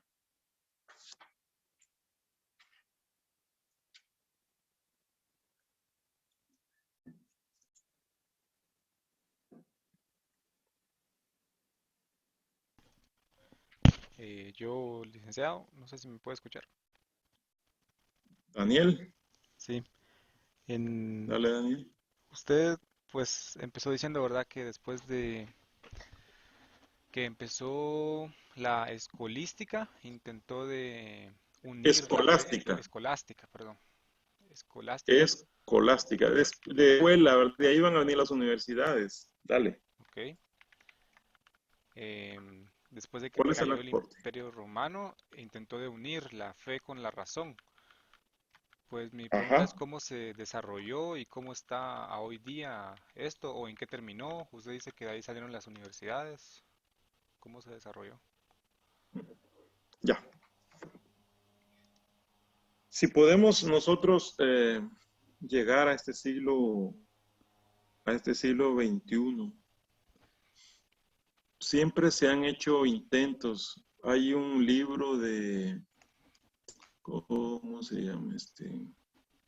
Hay un autor, un teólogo que la Iglesia Católica, ya hablando de la Iglesia Católica, nunca lo expulsó de la Iglesia, pero tampoco lo acercó demasiado, ¿verdad? Él hizo un acercamiento con Ratzinger, el Papa Benedicto XVI, lo dice que solo lo atendió una vez, platicaron como amigos, pero tampoco lo asumió, ¿verdad? Y él habla traigo esta colación porque él escribe un libro de teología, pero habla del origen de muchos pensadores, como Kant, por ejemplo, que casi la mayoría tienen ascendencia cristiana, protestante. Algunos fueron católicos, pero se me viene Kant, hijo de pastores protestantes. Kierkegaard, otro gran filósofo, si no fueron pastores, fueron hijos de pastores. Pero la educación en otros contextos es distinta. Nosotros estamos con el constructivismo todavía y es una teoría pedagógica de 1917, 1920, ¿verdad? Que uno escucha y dice, mire, es que el constructivismo propone esto, ¿verdad? Para hacerte una contextualización de este asunto, aquí no es que se maneje una escolástica, tal y como se prestó en la Edad Media, porque allá la Edad Media era un asunto como de vida o muerte, ¿verdad? Del cristianismo. ¿Cómo hacemos nosotros la racionalidad griega? Y de esa cuenta, como los dos proponen un estilo de vida. Ya vimos lo de Aristóteles, ya vimos la propuesta de Jesús, los evangelios, la ética judeo-cristiana que pone en primer lugar a Dios. ¿O pervive allí la racionalidad griega o pervive aquí el cristianismo? Pero se fueron tomando elementos. Se dice que Platón, se dice que San Agustín cristianizó muchos tratados de Platón. Es decir, como pensador le sirvieron de marco para hacer su propia teología. Y lo mismo va a hacer con el descubrimiento de Aristóteles por parte de Santo Tomás. Van a asumir esa posición, cristianizando algunos aspectos de esta filosofía griega. Es decir, nosotros, por eso el curso bebe de dos fuentes, la ética guatemalteca, de la racionalidad griega y de la fe judeo-cristiana. No podemos nosotros en un momento decir, mire, somos fideístas, solo fe. No tome medicina, no vaya a un médico, porque tiene que tener fe. Usted está enfermo, ora, se sana. Pero ya con estos adelantos que hay, compañeros, podemos nosotros todavía en la Edad Media que creían en el agua bendita para sanar las casas de los malos espíritus o sanar tu cuerpo porque tenías alguna posesión, echarte agua bendita o tomar algo de algún santo, ¿verdad? Ya estamos en pleno siglo XXI y estamos ya con una ciencia avanzada que te habla ya de genética. Y ahora que, si te das cuenta, vas a donde un médico y lo primero que hace es mandarte a hacer un montón de exámenes para si dan el clavo con lo que tenés. Pero eso no limita que el domingo estés en la iglesia orando a Dios, teniendo tu devocional. Por eso aquí en Guatemala la religiosidad fuerte. Aquí, ya sea, digamos, del ala maya o la mestiza, tiene una religiosidad muy acentuada. Tiene una fe en Dios. Y eso no demerita que vaya donde el médico. Tenga su biblioteca. Que se instruya. De hecho, has escuchado a algunos políticos que mencionan a Dios en algún momento cuando están en propaganda, ¿verdad? Y si te das cuenta, mucho intelectual aquí en Guatemala, si bien da clases en una universidad o es un prolífico escritor, sabe hacer esa separación entre cátedra, entre dar clases, entre formar y el púlpito. Entonces, si puede hacer esa diferencia en la iglesia, voy a asumir lo que el pastor dice, lo voy a escuchar, lo que el sacerdote dice. Porque hay buenos sacerdotes, estudian, pues. Pasan 10, 12 años estudiando. Y hay pastores también que estudian, que son autodidactas. Y eso le da la pauta para estructurar un sermón con anécdotas, con historia, con, ¿qué te digo yo? Con estadísticas. Es decir, no podemos dejar la fe ni dejar la razón, porque cuando estás en el mensaje estás poniendo no estás diciendo solo amén, amén, amén, amén. No, estás poniendo el sentido en lo que está diciendo el que está en el púlpito como representante de Dios. Y vos lo razonás. ponerse el sedazo que yo les dije anteriormente y asumir lo mismo que dice Pablo, a escuchar y tener lo que es bueno, porque ahí hace uso de la razón. Y San Pablo estaba influenciado también por pensamiento griego, pues. Es decir, nosotros en este momento, Caal, no podemos decir, mire, somos solo fe o solo razón. No te digo que hay gente resentida, digamos, de alguna religión, ¿verdad? Y que dicen que son ateos, pero un ateo puro, ¿sabe? Yo aquí en Guatemala no he encontrado alguno, ¿verdad? Cuando ya hablas con ellos, tuvieron algún desengaño, les quitaron a su novia, perdieron a su hija, perdieron a su esposa, perdieron a su esposo en la iglesia y la agarran entonces contra esa religiosidad. Se vuelven apóstatas, después de profesantes se vuelven apóstatas.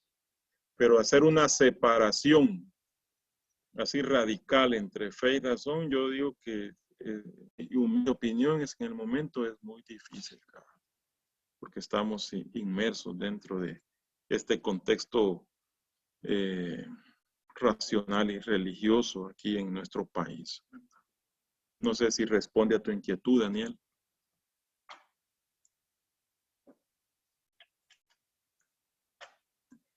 Sí, creo que todavía seguimos en este desarrollo, ¿verdad? De unir o intentar de unir Sí, la fe con la... lo que pasa, Daniel, es que a partir, digamos, del surgimiento de la Internet, se ha dado cuenta de que este mundo, si bien se usa la razón, es postmoderno, más nos dejamos llevar por los sentimientos. Y ese es otro gran tema de actualidad, digamos, nuestra voluntad es movida por los sentimientos. Entonces, la gente, fíjate cómo es un asunto.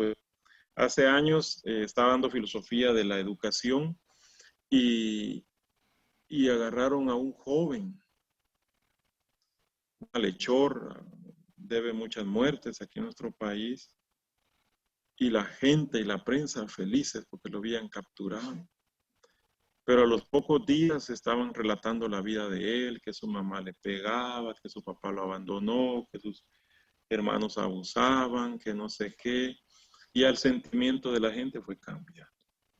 Y yo me di cuenta desde ese momento que es cierto cuando dicen que este mundo moderno no es racionalista, sino que es sentimentalista. No solo le gusta evitar el dolor al estilo hedonista, sino que también te mueve el sentimiento.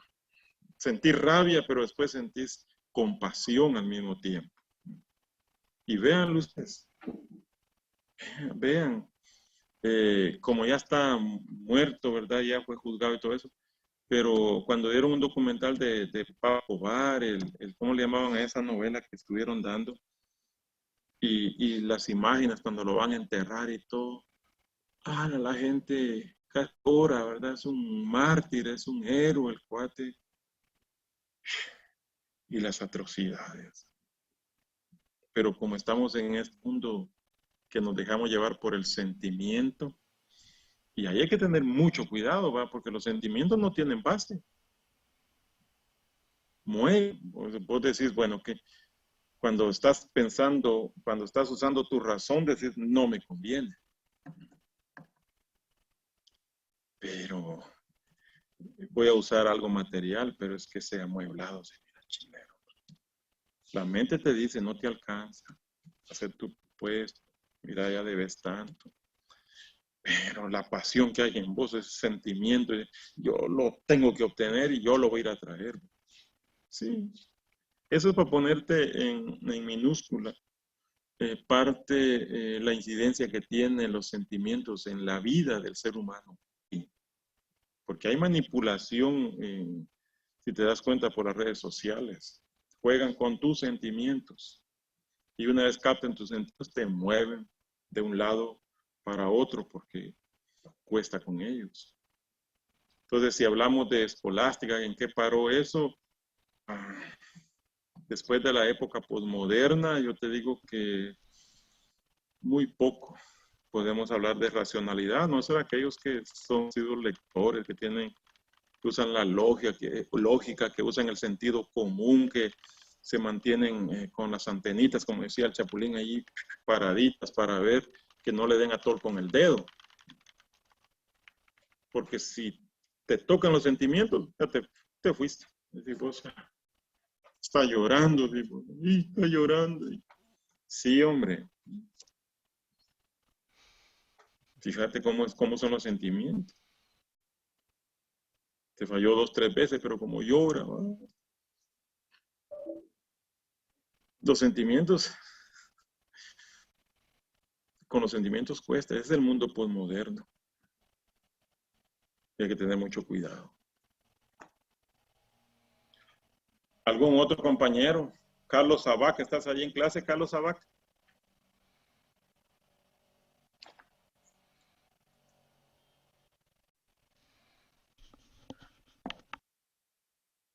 Alguien que le avise a Carlos Sabac que se conecte. Sí, ingeniero. ¿Cuál es tu comentario, Carlos, sobre el humanismo? Bueno, que sí, prácticamente ahorita con todo lo, para concluir, pienso yo, es con todo el alcance que se tiene con todo lo entretenimiento, pues cambia totalmente el panorama que antes se vivía, el ser más humano uno y actuar, aparte de actuar con la razón, actuar bien. Como lo dice usted, pues ahorita es fácil cambiar la idea de alguna persona solo utilizando aspectos del sentimiento, como usted lo dice. Carlos, Cambiar te la hago una pregunta. visión. Licenciado. ¿Qué tema podías sacar vos para tu ensayo de lo que me estás diciendo? ¿Qué tema podías sacar? Por ejemplo, impacto. Algo que... Yo te puedo dar uno, fíjate, el impacto de la información en la conducta del hombre o de la mujer, o del joven, o del adolescente, o del niño. ¿Qué impacto tiene la información, la tecnología de la información en la comunidad o en, no sé, lo que miras, en tus estudiantes? ¿Cuál es el impacto que tienes? ¿Positivo, negativo? Se está volviendo más racionalistas. ¿Qué modelo de vida nos quieren trasladar? De México, de Estados Unidos, de América del Sur, de Europa. ¿Qué modelo de vida? ¿A qué valores, sobre qué valores quieren atentar? Cuando miras determinados videos, cuando la gente mira YouTube, Instagram, ¿qué les digo yo? Facebook, que es los ancianos, vamos. Pero, ¿qué tipo de vida quiere modelar eso? Porque te aseguro que muchos van a la escuela hoy, pero llevan su celular y está la maestra hablando y ellos en su celular idiotizándose, viendo sus videos cortos. Si antes se le llamaba a la televisión, le llamaban en México a la caja idiotizante, porque como decía el compañero anterior, entretiene. ¿Qué le vas a sacar de provecho? Muy interesante lo que acabas de decir, fíjate, pero debías de ver eso, ¿verdad? El impacto que tiene las tecnologías de la información o la red social, Facebook, vamos, en los jóvenes o en los adultos. ¿Cuál es el impacto? El impacto psicológico, vos. Yo puse ahí algo y no le dieron me gusta. Voy a eliminar a todos los que no le dan me gusta.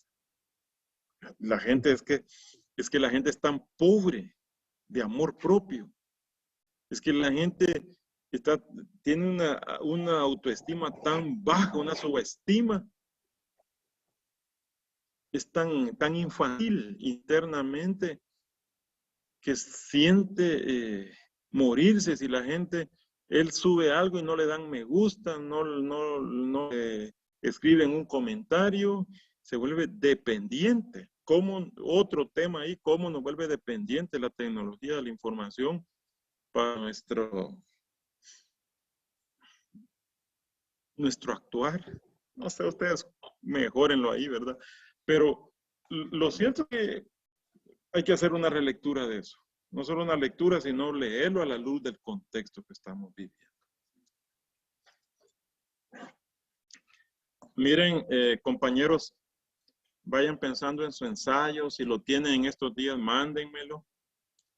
Y voy a ver cómo estamos con tareas en esta semana. En esta semana yo me comunico con ustedes por si me falta un compañero que no haya subido, que me la suba ahí a Gmail, si no lo deja la plataforma. Pero sí necesito que estemos pendientes de la información que pueda darles en estos días. Si me puedo comunicar personalmente con ustedes, le voy a decir, mira, vos ya me mandaste lo del buen samaritano o lo enviaste. ¿Enviaste lo de Sócrates o no lo enviaste? Porque hay compañeros que con el trabajo de Sócrates, Platón y Aristóteles, que tenía que ver con el cuadro ese sinótico, que hicieron algo así por el estilo, las 3 columnas, hay compañeros que no me mandaron las 3 columnas. Lo que hicieron fue darle copy-paste al documento y lo subieron allí a la plataforma. Solo le hicieron carátula y empecé a todo el documento que yo les envié. Y esa no es la tarea, número 1. Número 2, hay otros compañeros que ese documento que les envié lo resaltaron en amarillo, en rojo, vaya a saber por qué, o si fue el que yo les mandé ya subrayado, pero me lo enviaron así y esa no es la tarea, compañeros. La tarea era hacer 3 columnas y ver en qué convergen estos filósofos de la virtud, se le llama, eso, por lo menos en eso convergen, ¿verdad? Que se le llaman filósofos virtuosos, en que divergen. Claro, entre Aristóteles y Platón y Sócrates va a haber una diferencia, divergen. ¿Y cuál es su comentario? Algunos se la echaron muy buena, ¿verdad? Algunos sí atinaron y me gustó mucho el comentario y también las divisiones que hicieron. Pero hay otros compañeros que solo me mandaron el documento que yo les envié. Los tengo sin nota. Ahí los tengo sin nota porque esa no es la tarea. Qué fácil va. Entonces, copio el documento y lo pego ahí en la plataforma y ya tengo mis 15 puntos. Así tampoco se puede. No es eso lo que se pidió, compañeros. Se pidieron 3 columnitas. Y ahí, ¿en qué convergen, en qué divergen? Y el comentario. ¿Tienen alguna pregunta sobre ese asunto?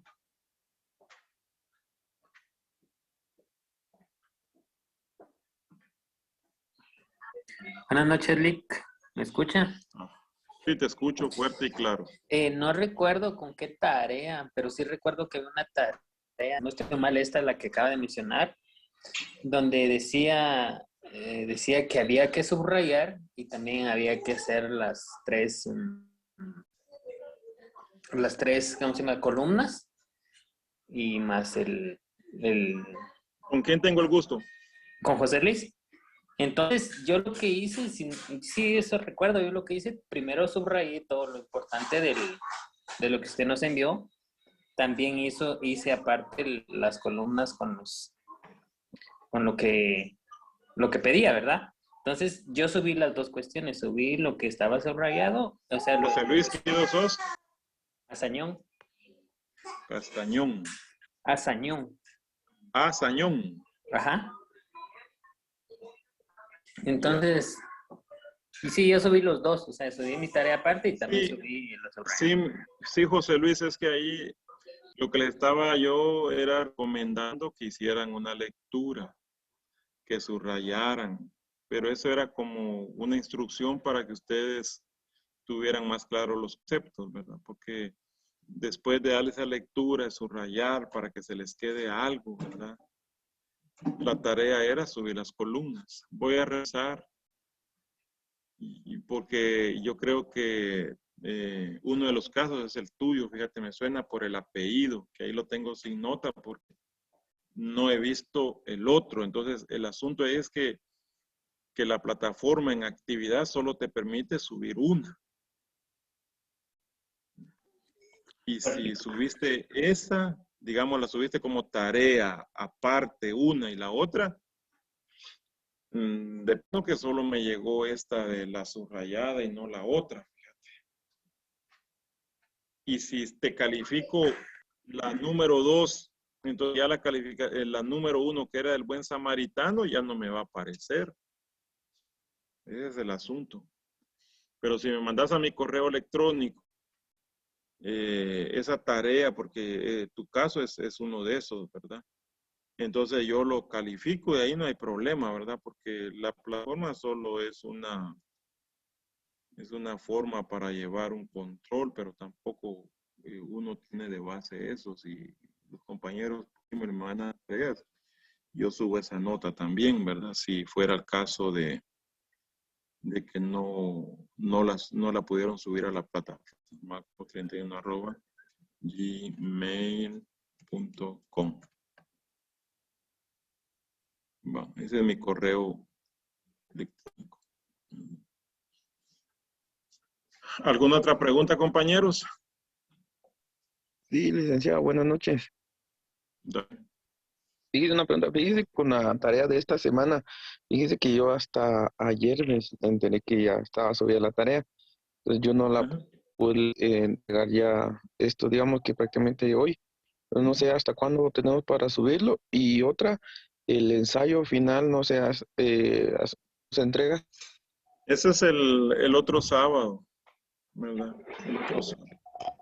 Con esta Yo les tarea voy que a mandar información, sea por WhatsApp, por el correo, en anuncios sobre la decisión de la última tarea para que hagan un mapa mental y su ensayo para el sábado, que podemos dar plazo para domingo, porque ustedes trabajan sábado, pues que el domingo afinen y ya el lunes me amanezca. Dejemos para el lunes el ensayo, porque la universidad da una semana para subir notas. Entonces yo para el próximo sábado, después de que termine el curso, ya tendría que tener las notas. Entonces dejemos para el lunes, por favor. Así trabajan un fin de semana ustedes en eso. este lunes. Este lunes, no este lunes, no que el otro lunes, vos. Está bien, y con la tarea, la de esta semana, no sé hasta cuándo podemos subirla. Ustedes súbanla. Ok. La de esto de el humanismo tenían que subirla para hoy, ¿verdad? Pero pueden subirla para el domingo, súbanla, compañeros. Y yo para el lunes ya le tengo el mapa mental que vamos a hacer para justificar esa nota, ¿verdad? No es que lo vaya a poner a leer 10 páginas, sino que de repente una página y la mitad sobre la tecnología y ustedes hacen un mapa mental que les va a ayudar mucho a la hora de que ingresen al curso de proyectos o seminario de investigación, ¿verdad? Si me dan la oportunidad, lo voy a impartir yo. Si no, pues vendrá otra persona. No sé si tienen alguna otra duda, compañeros. Actualizado y licenciado, ¿va a habilitar un espacio en la plataforma o se lo vamos a enviar en su correo? Ah, buena idea. Si me lo envían al correo, enhorabuena, ¿verdad? Aunque el otro día estuve revisando la plataforma, pero están diciendo que se carga mucho, ¿verdad? Tanto por tanto estudiante, ¿verdad? Pero si lo mandan por correo, yo les pongo la nota, no hay problema.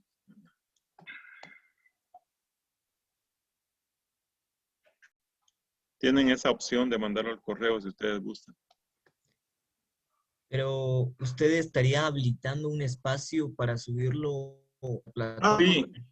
sí, sí, eso lo voy a hacer. De hecho, lo tengo que hacer, ¿verdad? Porque es una actividad. Y como ahí, digamos, me queda un minuto, volvemos a entrar. Como ahí en actividades, ya después mirás vos en la plataforma, me dice necesita calificación. Entonces ahí te aparecen todos los compañeros que están pendientes y los que ya entregaron tarea. Y después de calificar la tarea, por ejemplo, que esta fuera la tarea número 6, ¿verdad? Ahí aparece el cuadro y la sumatoria de las 5 tareas y la última. Y ahí te dice, sacaste una vez. Entonces, eso tiene que subirse como tengo que habilitar ese espacio para la actividad. Entonces, ustedes suben, mi compañero. Por eso hablaba de 3 o 5 páginas, ¿verdad? Pero que ustedes la escriban, porque lo que necesito es que ustedes lo hagan, que no vayan a hacer un copy-paste, ¿verdad?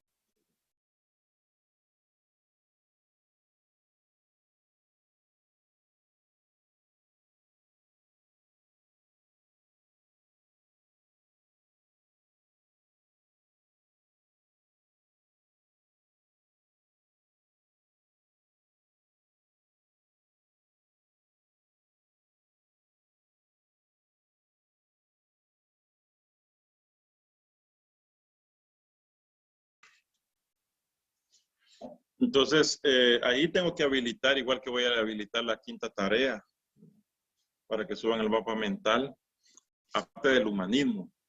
Nos falta el mapa mental de un material que les voy a enviar y ya luego está que se va a aperturar la tarea número 6, ¿verdad? Para que ustedes suban ahí. Entonces, para mí es más fácil porque de una vez me salen ahí los trabajos para irlos leyendo, ¿verdad? Entonces, voy a hacer eso en la otra semana, digo yo, ¿verdad? La otra semana sería de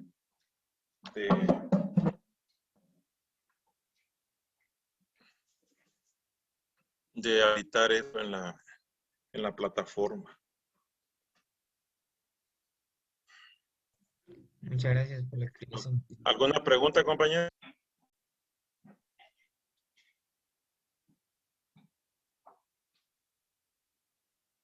De todos modos, si tienen alguna duda, ustedes se comunican conmigo, por favor, compañeros.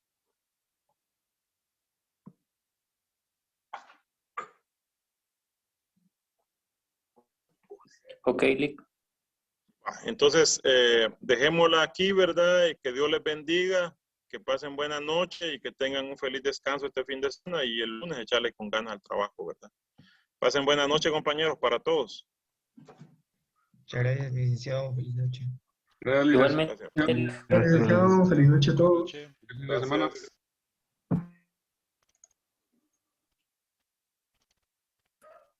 Gracias, Lick.